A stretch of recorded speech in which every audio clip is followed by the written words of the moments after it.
भगवान शिव को कालों के काल महाकाल हैं। साक्षात मृत्यु में भी उनका सामना करने का साहस नहीं है। वे मृत्युंजय हैं, अविनाशी हैं, आदि हैं, अनंत हैं। भगवान शिव इतने भोले हैं कि वे अपने भक्त की पुकार पर दौड़े चले आते हैं, उसे मनचाहा वरदान देते हैं और उसके मनोकामनाओं की पूर्ति करते हैं।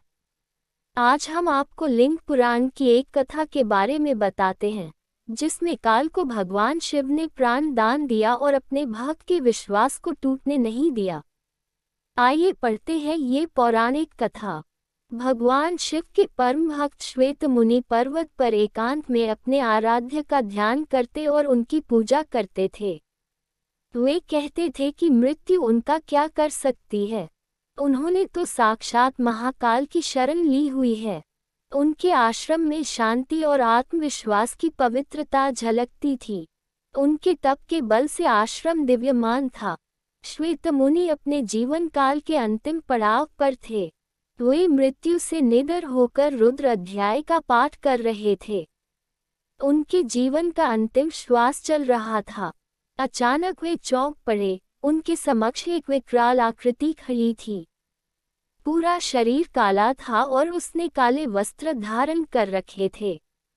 श्वेत मुनि ने अपने आश्रम के शिवलिंग को करुणामय होकर देखा और ओम नमः शिवाय मंत्र का उच्चारण किया। उन्होंने शिवलिंग को स्पर्श किया और उस विकराल आकृति से पूछा कि तुमने इस पवित्र आश्रम को अपवित्र करने की हिम्मत कैसे की? इस आश्रम को तो भगवान शिव की कृपा से अभय का आशीष प्राप्त है। उन्होंने दोबारा शिवलिंग को स्पर्श किया। विकराल आकृति वाले काल ने अपना परिचय देते हुए कहा कि अब आप पृथ्वी पर नहीं रह सकते हैं, आपको यमलोक चलना है। इस पर श्वेत मुनि ने शिवलिंग को अपने हाथों से कसकर पकड़ लिया और कहा कि तुमने शिव की भक्ति को चुनौती दी है। क्या तुम्हें नहीं पता है कि भगवान शिव तो स्वयं ही काल के भी काल महाकाल हैं? इस पर काल ने कहा कि शिवलिंग शक्ति विहीन है, निश्चेतन है, पत्थर में महादेव की कल्पना एक भूल है। काल ने श्वेत मुनि को पाश में बांध लिया।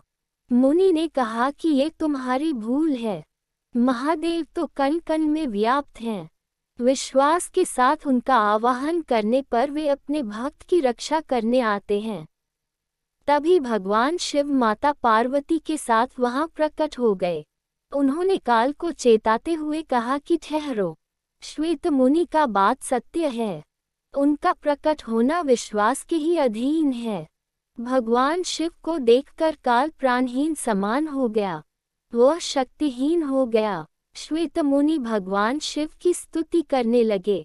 इस महादेव ने कहा कि आपकी लिंग उपासना धन्य है, विश्वास की विजय होती है। नंदी के निवेदन करने पर महाकाल शिव ने काल को प्राण दान दे दिया और वे वहां से अंतर्धान हो गए।